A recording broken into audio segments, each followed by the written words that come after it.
Honey, I'm home. Anyone? Kids? Honey? Honey? Kids? Anyone? What's this? Dear my bitch-ass ex-husband, I took the kids and went to Delaware. Don't try to find us. Oh, come on! Oh, the situational comedy. One of the best genres of television. You never have to think about when to laugh. Sometimes that's just a little too much stimulation for my tiny little pea brain. You got your classics like Seinfeld, Friends, Full House, and of course, who can forget my personal favorite, Fat Slob Husband and Skinny Nag Wife. Or as it's known by its localized name, King of Queens. And of course, one look at a show like that and executives are all like, yeah, we're gonna need 500 copies of King of Queens, the video game for Game Boy Advance. Over. I mean, are you telling me that Kevin James doesn't look like a prime video game protagonist? He's right up there with some of the greats, like Mario and Sonic and Tim Allen. No, seriously. Look at that. Do you want to end up like the guy who spent years of his life programming that? Let this be a cautionary tale to stay away from drugs. Of course, Tim Allen's home improvement game is only the tip of the iceberg, because there's actually an entire slew of games based off of popular sitcoms. Mostly based off of kids' sitcoms because, I mean, let's be honest with ourselves here, nobody's clamoring for a game based off of the Golden Girls. Did somebody mention Golden Girls, the video game? No, but I do have a copy of Super Monkey Ball 1 if you want to play that. Okay, to get this party started, let's start off by looking at a game for the Sega Master System based off of everyone's favorite 80s sitcom, Alf. Alf was a zany little sitcom from the late 80s about a furry little alien that crash lands in this family's garage. And then he basically guilt trips them into letting them stay there and, drink their alcohol and eat their cat. Classic sitcom shenanigans. Look at that adorable little face. How could they not make a video game out of that? Oh god. This must be from the timeline where they had to put Alf down. In this game, you play as Alf, as you, well, actually, I don't really know what you do in this game. I guess let's just do what I always do and move left to right. Alright, so I guess now we're in some sort of street area, and oh god, what is that? Hey, Alien Productions, am I not putting a creepy-looking rapist in your game? Also, what the hell's with all these bikers in the middle of the road? Did the developers not know how to draw a car or something? This is the late 1980s, not 1880s. Alright, well, I guess let's just hop into the 5 and a dime store and see what's poppin'. Must have gotten the name from before the 2008 economy crash. Alright, so it looks like we have the choice between Alf Book and Lantern. What, you expected more things to buy from a marketplace? Covers all my basic needs. I remember back in the good old days, a 5 and a dime store could get you enough books and lanterns to feed an entire family. Ever since the great economic crash, I barely even afford to get a copy of The Princess Bride to cover my lunch. Okay, let's see what this scooter thing on the roof does. These things never seem to have fuel when you need them. You tell 'em, Alf, you little rascal. Yeah, this is one of those games, it's not really a platformer, it's not really a puzzle game, it's more of just one giant troll from the developers. Alright, so I grabbed the family cat because, Alf loves to eat his cats. Little rascal, God help him. And now I've uncovered a secret cave in the Tanner's basement. Willie, how long have you been hiding that from your wife and kids, huh? Thought they just wouldn't notice the giant sex dungeon you have there in your basement? It took me forever to even know what to do here. It's just filled to the brim with these unavoidable bats. What can I say? Willie has grade A security for his place. Okay, so what you're supposed to do here, and bear with me, alright? You first have to grab the family cat so we can capture the mouse guarding the basement cave. And then you have to open the family fridge and grab a giant piece of salami to whack the bats away with, all while avoiding the Michael Jackson, groping through your house. And the reason you have to do all of this is you have to go get this giant gold nugget hiding in an outhouse in the middle of the cave in the basement, which you then need to use to go back into town and grab more items. Got all that? Good, because it's going to be on the test. don't even know what I'm supposed to be doing now. I'm just aimlessly wandering around the Tanner's house. Where is everyone anyways? And why are all these gropey government agents just wandering around? Don't you need a search warrant for that kind of stuff anyways? People are always online complaining about Zelda 1 being cryptic and hard to figure out. Hey buddy, you ever try playing Alf for the Sega Master System? I've seen hell and lived to tell the tale, and trust me when I say you better be repenting for your sins to avoid the punishment like this. Hey, at least you can make Alf take a dump in the Tanner's living room. Yeah, awesome. Okay, so maybe Alf wasn't the greatest game ever made. Maybe it was fucking horrible, but I have good faith in the next game we're going to be talking about, because it's on the Game Boy Advance. That's like, what, a 20-year leap in technology? Something good has to come out of Lizzie McGuire's game for the Game Boy Advance. I can just feel it in my bones. Okay, and it immediately looks like shit. Great! So we have a couple of options to choose from here. There's When Cheerleaders Attack, relatable. And then there's Games, Fun with Friends, and PDA. Well, I'm sure one of those has to be good, so I guess let's go with When Cheerleaders Attack. Let's play some games. Isn't that what the games option is for? Make it make sense. In this game, you play as Lizzie McGuire, or I guess Lizzie's subconscious? I don't know, I haven't watched this in ages, so if someone could explain that to me, actually, just save your breath. I don't really give a fuck, to be honest. Anyways, it's a pretty straightforward arcade game where you collect, I guess, typical teenage mall stuff before the timer runs out. Yo, Lizzie, you really need that many pizza slices? You could, you know, spare a couple for those starving kids in Africa. Oh look, a fellow cheerleader. I know, I'll just greet her quickly and...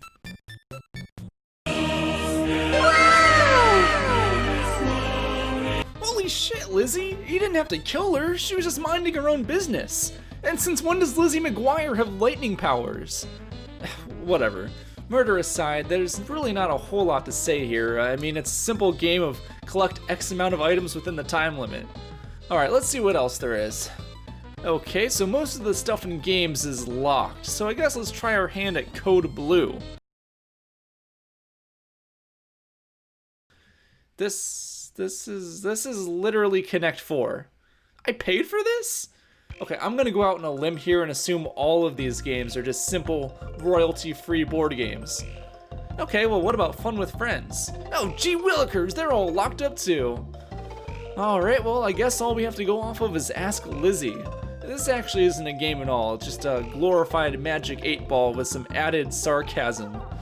Okay, I'll bite. Will I ever get married? Oh, so you're saying there's hope for me. Should have known. Lizzie McGuire? More like Lizzie Barely Even a Game. Okay, really, no laugh track that time? Maybe one day I'll tell a funny joke. Okay, come on. Alright, well maybe the sequel will provide a bit of a better time for us. Let's take a look at Lizzie McGuire 2, The Lizzie Diaries for Game Boy Advance. Well, it sure didn't take long to get to the diary part, did it? Dear Diary, you're not gonna believe the day I had today.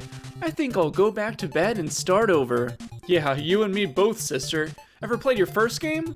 That shit's bananas! Oh, alright, you got me there.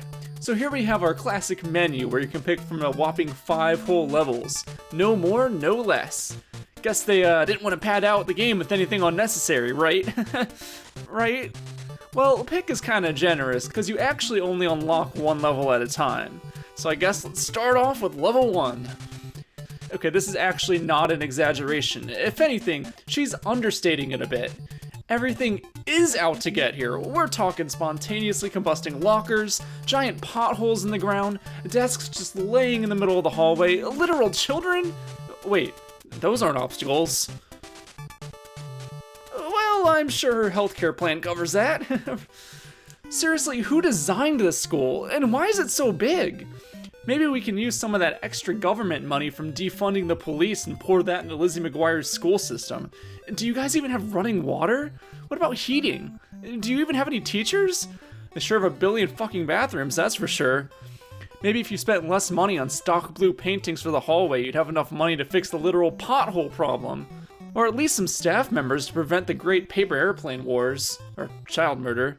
The goal of this stage is actually pretty simple, you just gotta get to the end in one piece. There's these diaries laying around that the game wants you to collect, but you really get nothing for doing so. And trust me, I've tried. Congratulations, you made it to class! At the cost of 17 children's lives. Alright, on to level 2. This level revolves around a literal food fight breaking out in the cafeteria, where your goal is to make it to the lunch lady and kill her. No, seriously, I'm not even joking. What did she do exactly? I mean, I don't blame her for lashing out. She's clearly the only staff member in this dystopian society. This whole level just kinda sucks. I mean, the first stage could hardly be classified as fun, but this makes the first level look like Mario Goddamn Odyssey. You can't even avoid all this shit flying around. It's nearly impossible. I guess these kids are just taking revenge on me for killing several of their brethren. Basically, you gotta block food being thrown at you in a crossfire and use said food to throw it back at everyone else, and I guess you murder them too? What is this? When did this show take place again? The barbaric ages? Is that even an age? Fuck it, who cares anymore? After killing the lunch lady, God, I'll never get used to saying that, Lizzie has to go to gym class to play some badminton. Yeah, you know, I'm not too sure about continuing this game anymore. Sports have never really been my strong suit. I'm ready!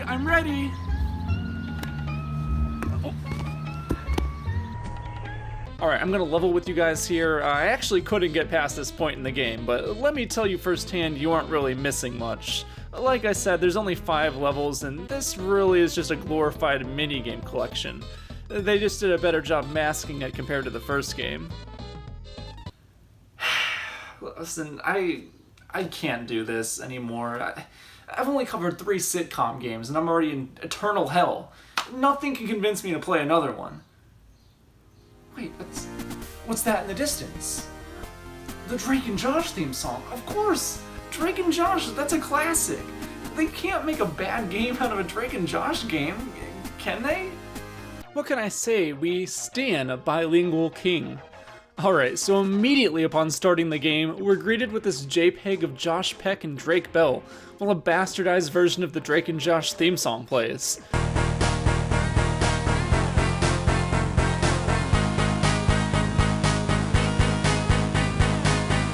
Awesome!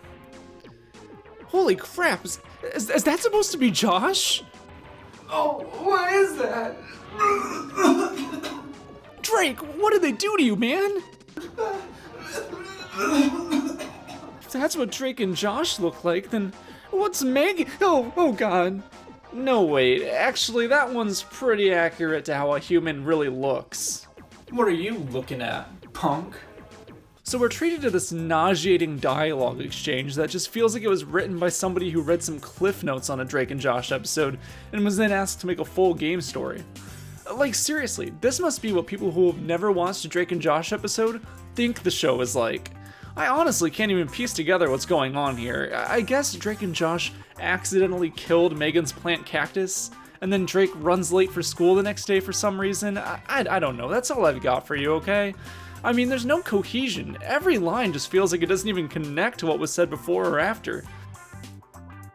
Alright, this is broken me. I'll bite. Can somebody explain what I'm looking at here? Why does Drake's in-game model somehow look worse than he did in the text bubble cutscene? What is that hair animation? Well, here we are, ladies and gentlemen. Drake&Josh for the Game Boy Advance. Yay! In this game, you play as both Drake Bell and Josh Peck as you perform extremely boring stealth and puzzle missions throughout the school and other famed Drake&Josh locations because, well, you know, right? I'm not gonna sit here and lie to you, I really only played the first chapter of this game, but I mean, come on, can you even blame me for quitting this? I spent almost half an hour trying to figure out what to even do here. There's no sort of guidance on what to do or anything. The game just sort of throws you in and expects you to know what to do right off the bat. What do I look like, some sort of Harvard professor? From what I can tell, the rest of this game follows pretty much the exact same formula, just in different wacky Drake&Josh locations like the movie theater or whatever this is. Even just sticking to the first chapter, this game has me feeling trapped in a never-ending eternal hell. I'm sorry, I can't stomach any more of this. Let's just move on to the last game. Well, you can't mention Drake and Josh without mentioning its sister show, iCarly. No, seriously, you can't. It's in the Bible, I'm pretty sure. Yeah, here we go. Ruth 9, chapter 7. I want to look into that real quick. What the hell am I doing? Alright, let's just look at iCarly for the DS and finish this off, because I guarantee it's probably going to be as shitty as all the other games we've played today. Hey guys, it's Freddy. Carly and Sam are kind of busy right now. A lot has happened since our last webcast. I mean, yeah, it's been about 8 years now. A lot can happen in that time. I guess Carly and Sam shove a hot dog down some poor dude's pants and then proceeds to call the cops on them. Rightfully so. And then they literally get sent to jail. Like, you can't make that stuff up. So I guess the only way out of juvie now is that Carly and Sam have to take up a job doing community service at the Groovy Smoothie.